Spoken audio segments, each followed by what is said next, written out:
When you pull on that jersey, you represent yourself and your teammates. And a name on the front is a hell of a lot more important than the one on the back. Get that through your head. And here we go.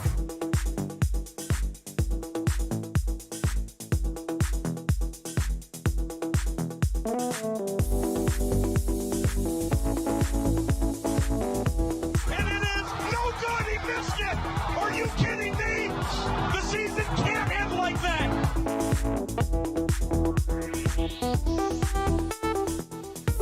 The playoffs? Don't talk about playoffs. You kidding me?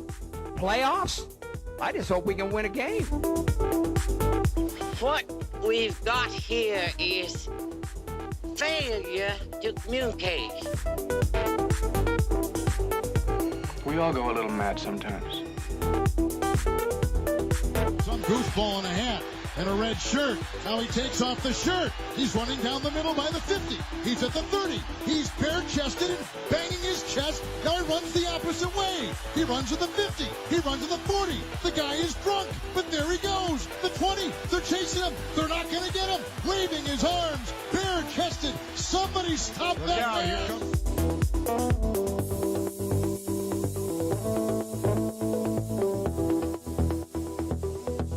What a wild start to free agency. How about some of the contracts we've seen over the past 24 hours? We're going to start breaking down every single signing, at least in some part, in some way, here on the program, otherwise known as NETMA. I'm your host, Tyler Folk. Glad you could join me on a Tuesday edition of the program. And it's a very short week for NETMA. It's also kind of broken up. There's going to be a show tomorrow.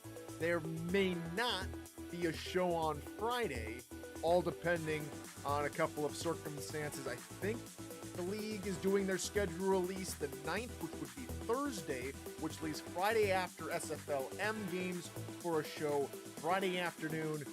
But for sure, there'll be a show tomorrow, and there may or may not be a show on Friday. Bob Funk jumping in. Bob Funk got paid as well this past free agency. Mike Twinscrew gets paid and has a new head coaching gig over in Canton. Congratulations to those two gentlemen, as long as a whole bunch of everybody got paid. Well, so let's go ahead and just take a look at the most recent signings here in the SFL. As we just go straight to the transactions page over on the SFL website. Most recent acquisition that I saw was Clint Hendershot, maybe reformatting his contract. Indeed, that's the most recent signing as we take a look at it right about there. Odette Boudreau is the most recent signing in general. She gets paid $56 adjusted after the fact to $60 in the contracts portion. What I've noticed is maybe a discrepancy between the published contracts page and the rosters page. When I've taken a look, we'll go through that here in a second, because if you take a look at everybody's contracts here in the published contracts channel, Arizona's over the cap. But if you take a look at their roster page, Arizona is 0.1 points away from hitting exactly 1,800 in the salary cap. So that is where we stand right now. We'll go ahead and take a quick look at where everybody stands with their cap. If you take a look at their contract page, we might go back. In fact, let's go back to that page here real quick, and I'll show you what I'm talking about. So in the contracts page, for instance, Ashley Jackson's contract signing is a 107.51. But on her roster, on the roster slot, she's only a 105.46. And that might be loyalty points. That might be other benefits. But I've seen people lose points compared to their contract page. You take a look right there. Just a brief little circle. 1799.9 is the official tally for all 23 members of the Arizona Scorpion roster for season 19. Arizona and LA are currently the only two teams who will not take part in the season 19 SFL rookie draft due to them already having the max amount of players for a roster. Unlike the NFL, for instance, there is no true preseason where they can have so many different people on a roster and then just whittle it down through the preseason. You start the season after the draft, after you draft your players at the maximum amount allowed and also the minimum amount allowed, if I am not mistaken, at some time. But as we take a look, Arizona's contracts are there. They're also on the season 18-19 off-season hub. Link to that is in the NETMA Discord server in its likewise channel. Link to the NETMA server is linked down below in the description. As we'll just take a look briefly at where everybody stands. Arizona, of course, signing David Tilley, signing J.R. Lawless and Maurice Lloyd. Lloyd from Queen City, J.R. Lawless from Houston, and Tilley took a season off this past season, but he returns to the fold with Arizona at the defensive tackle spot. Kyle Finnemore jumps ship and joins the Atlanta Swarm. DJ Bandit goes to Baltimore as they move to 22-man, a surprise signing from for Louisiana to get John Michael Sudduth. DJ Bandit replaces JMS from Atlanta. Sudo Nukai, I believe that's Charles Doherty's player, again, former owner of Lone Star. Now just going to play halfback instead of fullback for Carolina. He brings over Ryan and Bobo Caudill, along with Danny Stinson from LA. That's the top four. If you're wondering where Canton is, they're down all the way at the bottom of the list with all four expansion teams due to how things work out. Let's go on to Charleston, DC, Denver, and Florida. Charleston have a brand new looking offense with a brand new wide receiving core, Storm, Ochoa, and Reed. Look at the contracts they have signed for Charleston, giving Kentez Johnson plenty to throw to, not really taking a step backward in where they were last season with Simons and company, adding, just retooling as a lot of teams do, as even what Andy Hamilton said yesterday in the Free Agent Frenzy show. Vancouver just retools, and we'll talk more about Vancouver here in just a moment. Mar Rivers, former #1 overall pick, joins Charleston after a season or two of absence. Kevin Brackett comes over from LA to Charleston. Mark Martin, not the NASCAR driver, but Mark Martin, the SFL player, is going to be joining the Preds along with Ricky Thornton so far. DC adds a few pieces on defense. Jose Fuentes, Nathaniel Diggs, Jorge Torres, and Josh Vasquez. Nathaniel Diggs, one of the first free agent signings of the free agent season. He was the first guest on the Frenzy with the SFL commissioner and T. Roy Gaines. DC getting close to the max amount. A lot of players have 3 spots to fill, under 200 points to do it.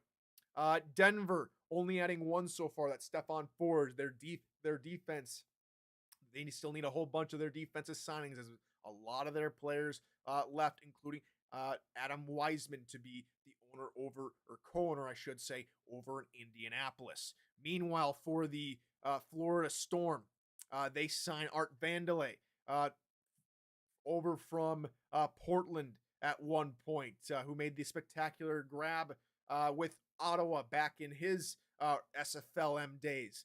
85.40 his contract with Florida, maybe trying to invest not just his player into the offense, but maybe a little bit of his coaching style as well. Aaron Gooden, outside linebacker, solid pickup for Florida's. That's their only 2 free agent signings so far today, or so far through the past 24 and change hours. Marcus Dunhill finds a new home with Fort Worth, and he has a pretty nice contract to boot, maybe getting closer and closer to his championship level with Atlanta. So in Fort Worth, they go from Reno, more of a rookie quarterback, to a veteran who had some trouble with Jacksonville and keeping control of football. Fort Worth going to try and rehabilitate him and make sure he's on the right track, and as they fit into their offense. Luther Gond comes over to play with his father, Gary D. Gond, over there. Luther being a fantastic fantastic defensive tackle for Louisiana as he jumps over to Fort Worth. As Fort Worth have been known to have a pretty good defense, and it's a really good acquisition, I think, for Fort Worth. Doug Day comes out of playing wide receiver for Houston to rekindle the flames as a safety with the Toros. Good to see him back on the defensive side of the ball. I think that's where he played a lot better.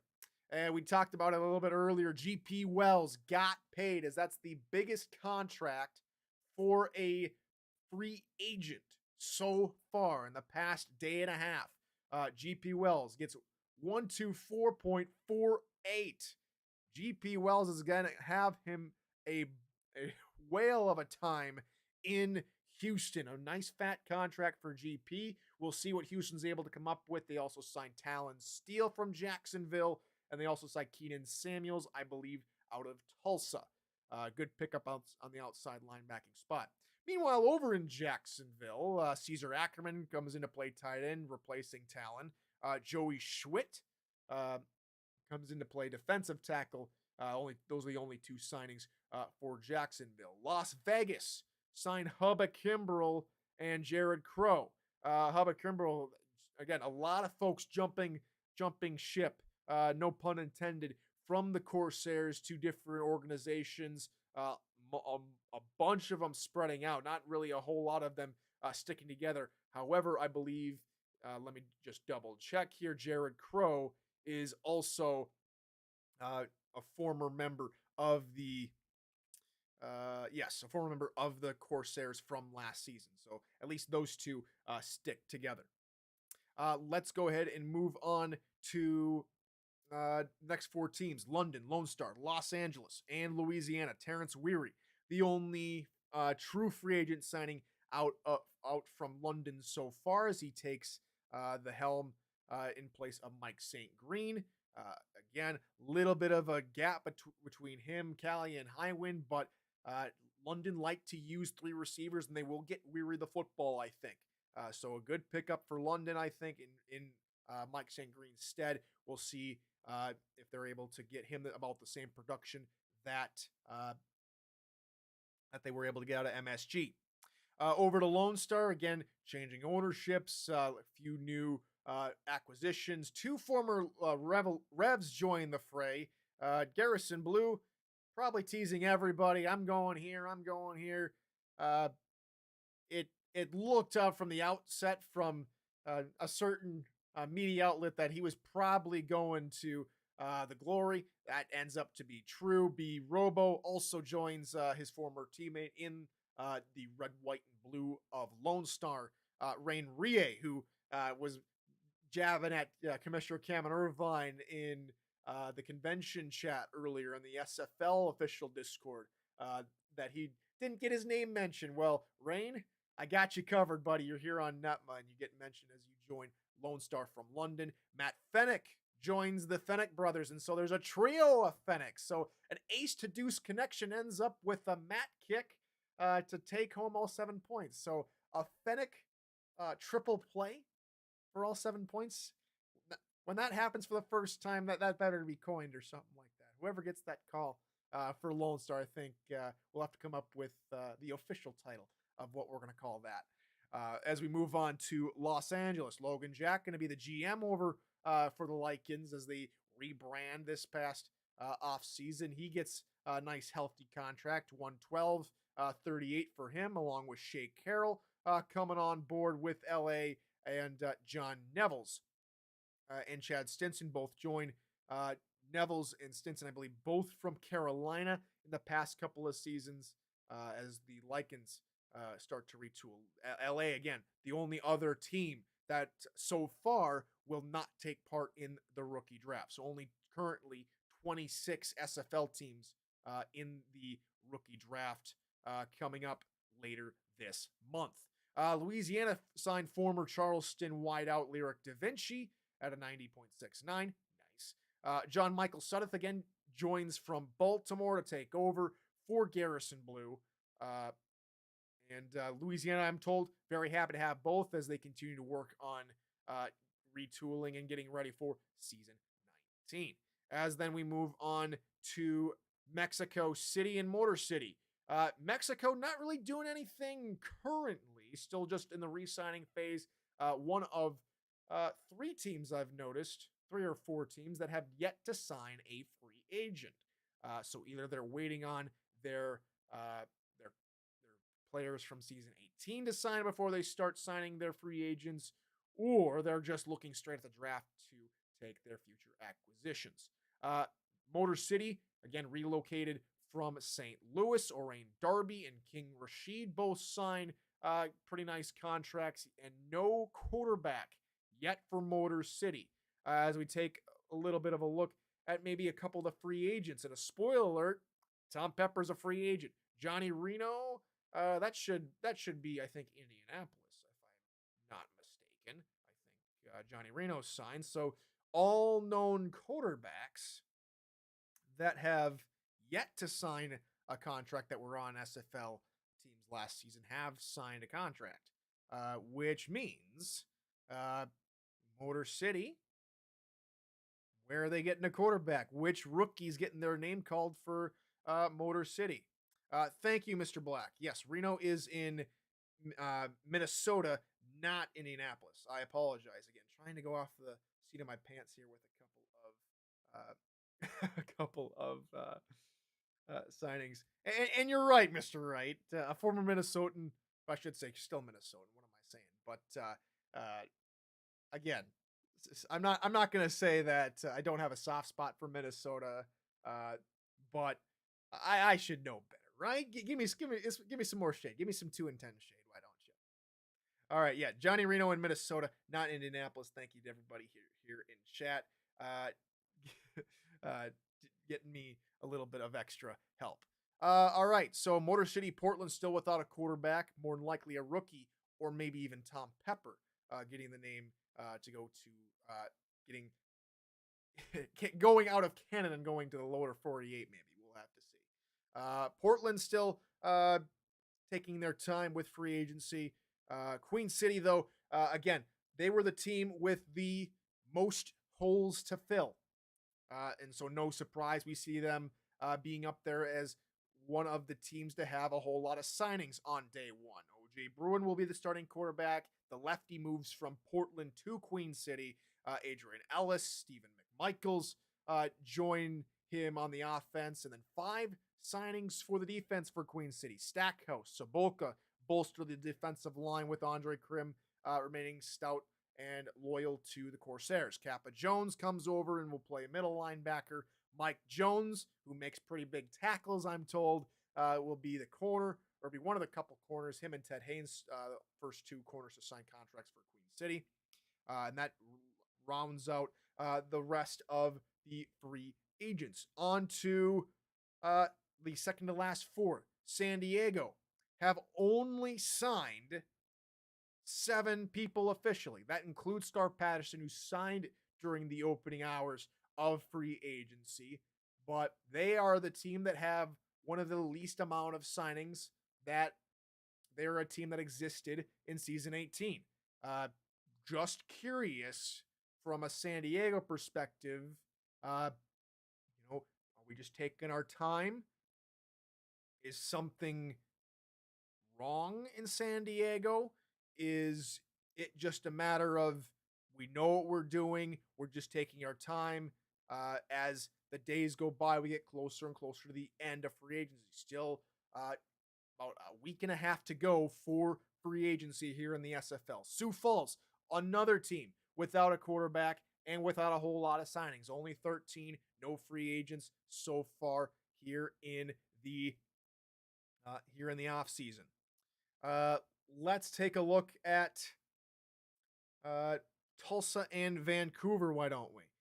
Tulsa with 3 different signings. Had a really solid offseason last time out. They had Justin Williams as a fullback this offseason, along with David Ware in the outside linebacking core, and they add Marco Swift to a strong safety. Swift, an underrated safety, if you ask me.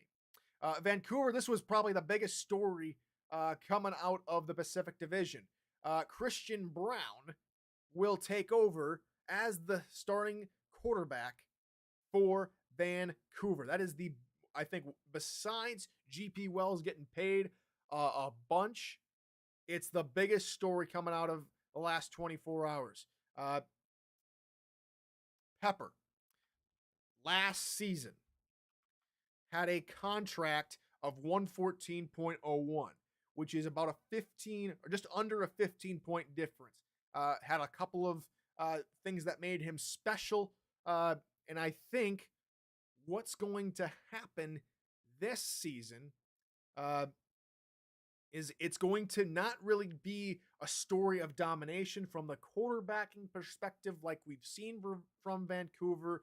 We're going to see a little bit different Vancouver, I think. I think it'll still be Vancouver's to lose, but it's going to be a little bit harder to do with what Tom Pepper brought to the table each and every season.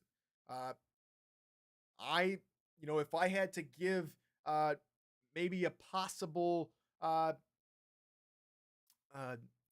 really a grade, but maybe a prediction, again, not seeing the final rosters, I would probably say they're at best going for a 9-3 season.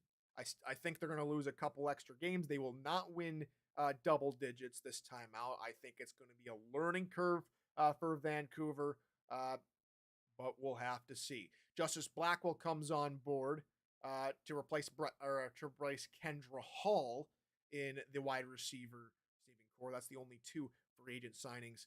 Vancouver 2 spots away from filling out their roster for season 19. Okay, let's move on to the expansion team, shall we? Of course, we've got a lot to talk about with every single team. Not just Canton, but we start with them in alphabetical order. Robert Johnson comes on board from Las Vegas. Chris Komisak, Kendra Hall, Al Dillapre Sr., all on the offense, along with Jack Wall from Jacksonville. The defense is where they spent the majority of the time, is where both with the first 3 teams we're going to talk about spent the most time. Gary Burney, Odette Boudreau come over and will play defensive tackle for Canton. Mark Gronick, Gary Clem, Connor Darian, Jay Rock.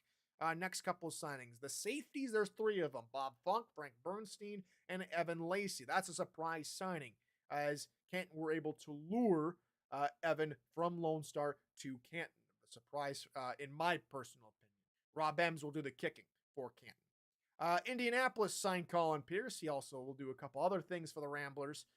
Brad Jones gets the second highest contract coming into season 19 for a free agent so far. 123.82. So Brad Jones is going to help the Ramblers' running game. And maybe they might ramble on with that run game and maybe let Colin Pierce throw a couple of passes, though we will be able to see a Pierce to Pierce connection as Randy Pierce signs as tight end.